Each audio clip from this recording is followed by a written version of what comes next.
3, 2, 1.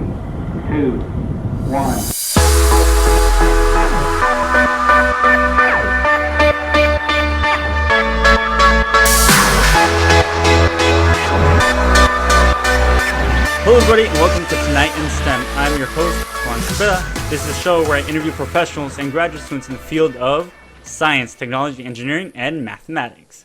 So I'd like to welcome everybody to another episode of Tonight in STEM. A few changes that I'll be doing in this show and then future shows based on feedback I've gotten is that we're going to definitely make them shorter. I'm going to be sticking to a few topics during the interview, maybe one or two. And then from there, I'm going to split up the interview and then the tips into two videos. So I'm adapting as I get feedback. And if you have more feedback, please tonightInSTEM@gmail.com. I take all feedback and I try to adapt and make this better. Again, this is for you guys. So we'll get started with our interview today. Today we're interviewing Laura Yanez. Laura, how are you doing today? Hi, I'm doing great. Thank you for joining us today. So a little bit about Laura before we get started. She's a civil engineer. She graduated from Cal Poly San Luis Obispo. She's actually a project engineer here at Santa Barbara, the city of Santa Barbara, and actually was born in Guadalajara, Jalisco, Mexico. How's your day been? Good. I heard you got it off, right? Yes, it's a flex day, but I spent most of the day studying, so productive. We'll get to why you were studying in a few. But first of all, let's get started. And why did you decide to do a STEM? Why did you become a civil engineer? I think, like a lot of first generation, I guess, students in the U.S., my parents came from Mexico and had a limited education. They brought us here for a better future, and just as a first generation student and everything was new to them, I started through school and always seemed to be more math inclined, and they also were able to help me in math, whereas they couldn't help me in other subjects of school. That one seemed the one that we can bond over. My dad was always very quick, and so I just loved working with him on my math homework. And so since my early school years, I guess, math was always my strength, and I enjoyed it. And as I got older, I continued to enjoy it. When did you discover engineering? So you had math as a base to get you interested in maybe the science, mathematical fields, but when did engineering pop up? I was a senior in high school, and I think like a lot of 18-year-olds, it's like, oh my gosh, what's next? Yes, that big transition. Yes, I mean, like I said, I like math. I was in calc, and I wanted a major in which that involved math. I hated writing, Okay. and I thought something engineering, architecture, I won't have to write. I'll just design and do calculations. And initially I was inclined into architecture, or at least I thought I wanted to, until I started looking into colleges, and a couple of colleges required a portfolio which entailed hand drawings. Okay. And it said go outside and draw your landscape, and I'm like, that's not what I want to do. So then that steered me to engineering. In my high school, we had to do like a senior project, and I chose to shadow a civil engineer. Okay. That was something local. There was a local company that was in civil engineering, I guess. I don't know if there was other types of engineering companies where I lived, but that was just one I drove by all the time. And so with the help of my counselor, we contacted them, and Oh, wow, okay. I job shadowed for a couple days, and I just fell in love with the scene. They had all these plans out, and in 10 years, this street's going to look like this. And I'm like, oh, wow, I want to do that. And so, I applied to a bunch of universities and ended up at Cal Poly. Wow. So, okay, so you've basically filtered down from, okay, I like math. then you liked architecture, but then you met this counselor who kind of encouraged you to get this internship, this supporter. So what was her name? Let's give her a plug, because she or he, remember? Oh, don't tell me you don't know her name. I can't think of her name. Okay. Oh my God, now I feel bad. What school? Tulare Western High School. Okay, there we go. The counselor there at Western Yeah, Tulare High School. I mean, I kind of knew, like I said, I wanted something in math, and she helped guide me to that. And then my counselor, which I do remember, she was like the career counselor, and then we had like our 4-year counselor. Academic counselor. Normal, acclimate, yeah. And so she, her sons went to Cal Poly. Oh, okay. And so she's the one that told me, you know, it's a small school, small town. You're going to love it. It's far enough to where you're not close to home, but close enough to where if you need to come home for the weekend, you know, you're only a couple hours away. So I want to actually talk about that. Also talking about support as your parents. How was it talking to them that you want to do engineering?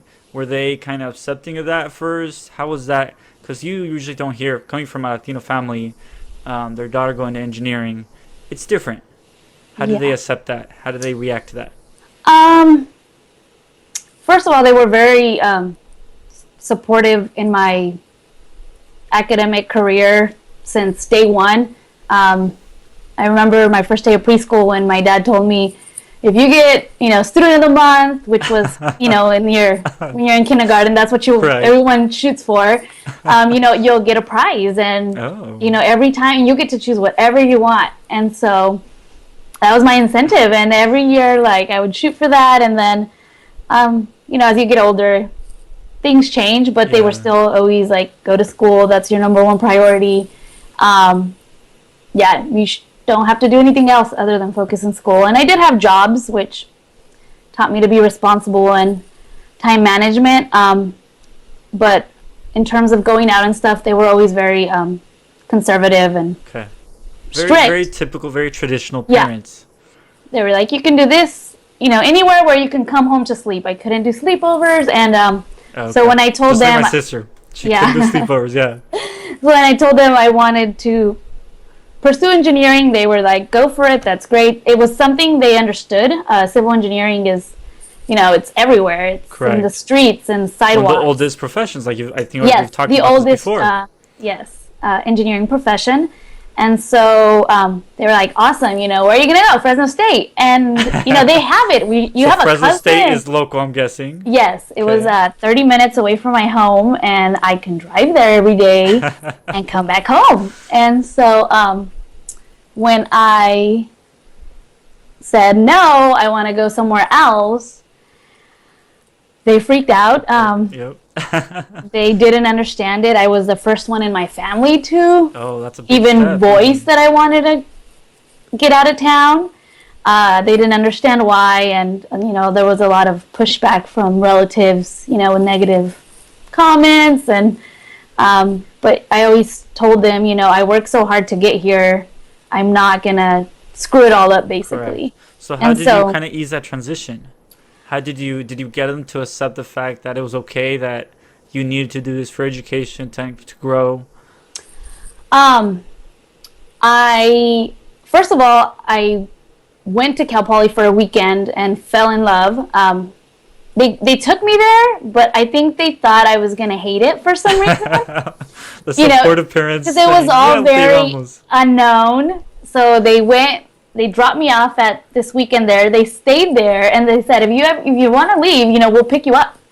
And they stayed in town, but I didn't call them for the whole weekend until they had to pick me up at the end. And so we came home, and then, you know, they were like, I was like, it was really fun. I loved it. But they were still like, you're going to Fresno State, right? And then I got to school, and that Monday I clicked accept at Cal Poly without telling them. And then I went to my counselor, and I was like, I just accepted at Cal Poly. I need to tell my parents. And so You rebel, you. I know.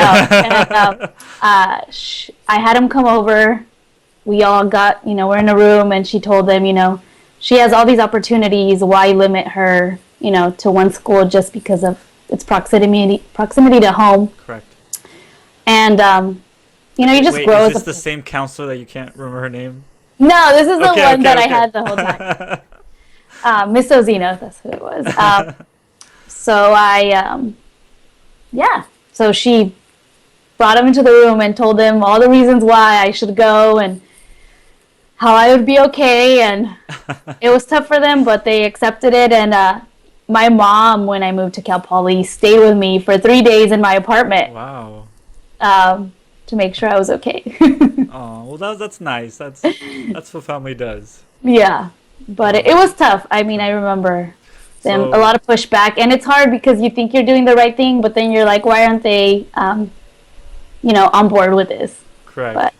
But hey, now you graduated from Cal Poly. Did.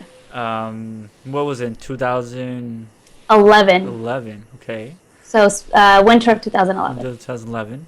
And now your current job, you work for the city of Santa Barbara as a project engineer. So before we get into that, so what is a civil engineer? For people who don't know what that kind of spans, what that kind of covers, what is a civil engineer?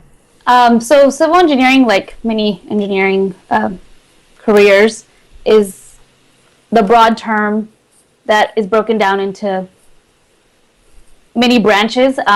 So we have water, which deals with pipes and infrastructure to provide water to homes.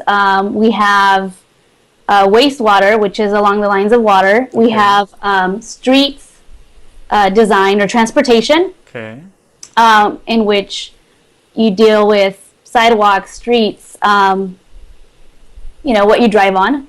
Geotechnical, which is soils, retaining walls.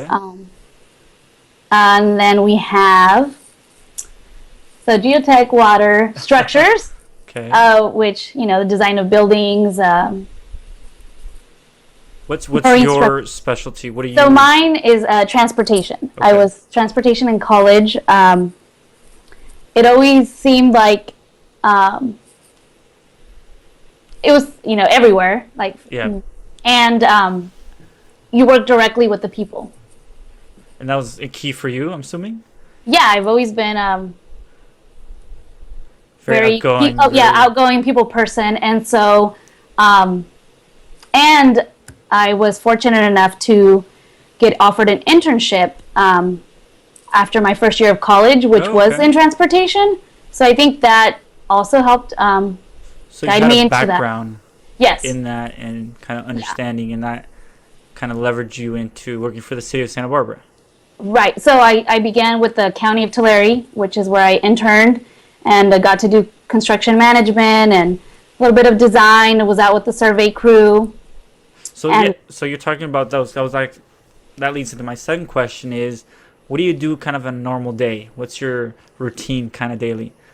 Other than the email in the morning, the coffee, I waste half an hour. Right. I'm in streets design, so I design streets. I work with this program called AutoCAD, design software. Okay, good enough. So I get to work, and usually that's what I open up first, even before my email, because it takes a while to load. And depending on what project I have, so currently I'm working on. Yeah, currently I'm working on a permeable paver project. Okay. It'll be the first one in the city. It's installing permeable pavers in a roadway and sidewalks. I've done previous permeable paver projects, different applications, parking lots, an alley, sidewalks of a park. So this will be the first time I do a roadway with more traffic loading, and the goal of the project is to capture stormwater runoff and clean the water before it gets to the groundwater table. Okay, so what things do you look at as a civil engineer when kind of facing this challenge? Number one thing is existing infrastructure. So you see what's above, but a lot of the times we don't know what's below. Oh. And so there's a lot of things below, and a lot of things, if hit, are very dangerous. Yes, I'm assuming gas, water, what else? Electricity, fiber optic lines. Oh, okay. Those are expensive, I imagine. Yes, very expensive. And like I said, it's a safety Yes. concern. So first thing we do is pull as-built, whatever we what can is that? find, maps of what was there, Okay. put in there. And I'm assuming these are very well documented and kept up to date, right? Totally. Okay. I was saying it sarcastically, but I think I No. correctly. I mean, some things are, some pipes are from 1918 and Oh. hand drawings, and we try our best to maintain all the records, but a lot of So the these aren't times we computerized have drawings? them. What was that? These aren't digital drawings and some database. So now, I mean, they've been scanned, Okay. and we have a database, but when they were put into the database, the company that did it wasn't aware of what they were. So they kind of just gave it a bunch of titles and don't really correspond with what they really are.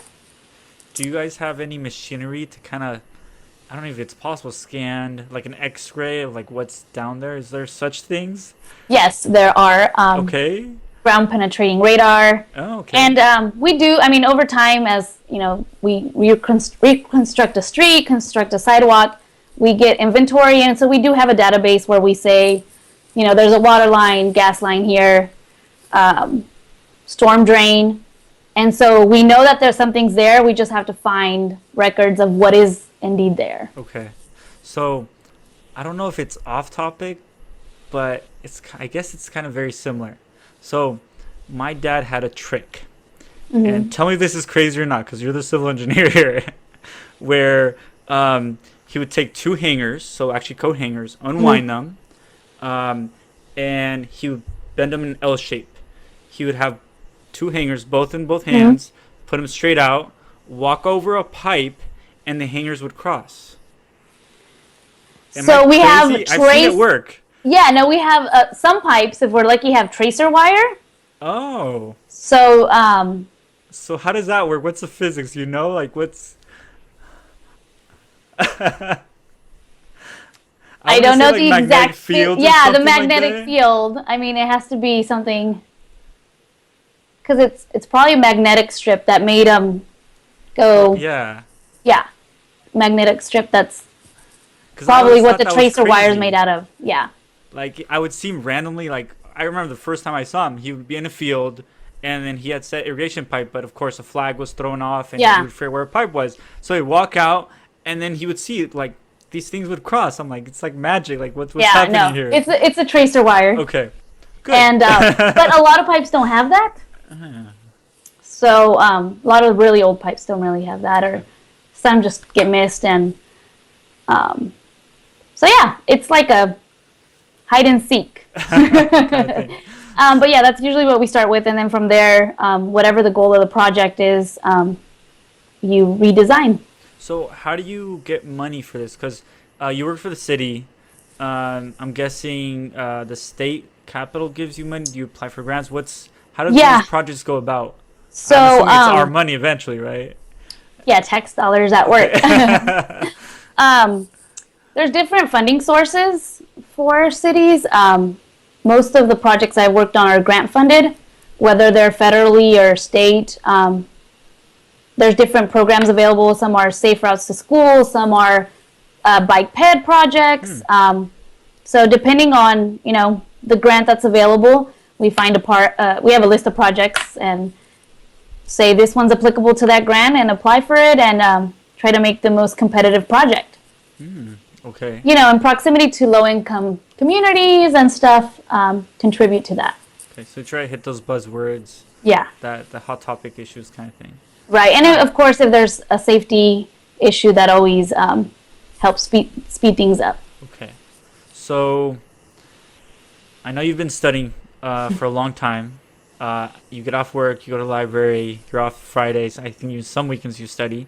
But what are you studying for? Can you tell So everybody? as a civil engineer, you you first take the engineering and training, which is available for all majors in engineering, and I took that during college. Okay, so what is that? It's an exam where Okay. you're tested on all the fundamental classes in engineering. So like fluids, thermo, calculus, and then so that's the morning portion, and then the afternoon portion is major specific. Okay. So it dives into either civil, mechanical, electrical, and so that's kind of the starting point of your professional career. Okay. So, is that for, you mentioned all majors, but who specifically, what companies kind of look for that? Is it bigger companies? I know the city, you were for the city, so they require it, but. Right, civil engineering in general, Okay. we're very, we all work towards our professional engineering license. Okay. I know mechanicals, some industries, electricals. It's if you want to design plans Okay. that would get approved. Okay. So you're the engineer of record. Okay. That clarifies a lot. Okay, so then your PE. So from the EIT, you have to have 2 years of work experience or a year of grad school and a year of work experience. You have to have 4 engineers sign off for you, saying you're qualified to take the exam. And it's quite the application process. Okay. So you have to get your references. It's quite expensive. And then you sign up to take the test, which is offered twice a year. Okay. Is that per county? Who kind of coordinates that? The state?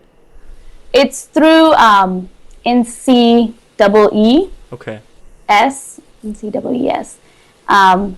It's like this testing. They're in charge of the professional license, and Okay. then the state is Professional Board of Licensed Engineers. Okay.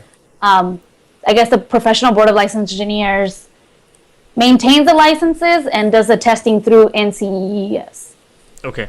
And so, yeah, after 2 years of working, I applied, got my references, and we'll be sitting for the exam in October. Like I said, they offer it twice a year, and it's quite the rigorous test. The civil engineering I've one, noticed, yeah, the civil engineering one is a 8-hour exam. yes. Okay. That covers the morning portion is all different aspects of civil engineering, and then the afternoon portion is your focus. So for me, it's transportation. Okay. There's also construction, water, structures, geotech. Like I said, the different branches of civil engineering. In the afternoon, you focus on your chosen branch. Specific. Yeah. So why would you want a P? I know you're doing it for the city, but is there specific, the city wants you to get a P? What's that all about? So currently I work on a design, and I have to have someone stamp it to say it's structurally sound, or, it's engineered right. You have to have an engineer of record stamp off and say this is, viable design. And all of our plans, whether you work in the private sector or for the city, have to be stamped by a civil engineer. Okay. And so ultimately we all want to stamp our own designs, and so that's kind of the goal. the goal, right. And so yeah, the 8 hours of one portion, and then we have 2 other exams, which are surveying and then seismic. And those are California specific tests. I was going to say, because I don't Yeah. think there's many earthquakes on the other side of the country. Right. So those are only for California. Okay. And those are 2.5-hour exams that are within the month of your 8-hour exam. You have to take the other 2. Okay. Wow. Okay. So, is there anything after that? I haven't asked you that. Is there anything after a PE? Do you have anything else? Is there more aspirations than that? Okay. That is good. it. I hope they don't come up with anything else. Yeah. So that's for PE. I'm assuming there is a salary increase. There's benefits with being a Yes. professional. What are there's the definitely a benefits there? salary increase. There's the responsibility is always there, whether you stamp it or not. But if you become a supervisor, eventually when you do, there'll be engineers under you, which will be working on designs, and you have to stamp their design. So there's more responsibility. And if you do work for the private sector or your own company, you know, you will be the engineer of record, whereas when you work for the government, there's multiple engineers that check over your design, and you know, not only we stamp it, but they sign off. Correct. Awesome. Okay. Is there anything else you'd like to add to? I know you've talked about to us about Be Latina, and then your family kind of setting the fact you're moving away, and then you being a civil engineer, the exams. Is there anything else maybe we should talk about? Anything you'd like to add before we wrap up this part of the show? I think that's it. Be a civil engineer. Be a civil engineer. Huge plug, right? Yeah. It's everywhere. It is everywhere. And again, what is it? It's the oldest engineering profession. It is. Yeah. Compared to mine, mine's computer science, one of the newest one. So new result, I get to learn from her and stuff, right? Right. And we get to implement some of the things you guys come up with. That's true. Now in our, you know, yeah, whereas the older engineers did all hand drafting, we now use design software. Yeah. It makes it easier, right? So much easier. I cannot imagine doing corrections by, you know, to hand drawings. So you're welcome then. That's Thank what you. I'm gonna say. All right, Laura. Well, thank you for taking time and really talking about your career, your little bit about your family and going to college and things. But again, thank you for your time. Thank you. Have a good one. Awesome. So thank you everybody for watching our interview. Me interview Laura Yanez. Again, she's a civil engineer, a project engineer for the city of Santa Barbara, and graduate from Cal Poly San Luis Obispo. Again, if you guys have questions, if you guys have any comments, please find me on Facebook. I have a Twitter, there's an Instagram, and then of course a YouTube channel. And if you have any questions, again, tonightInSTEM@gmail.com. So thank you everybody.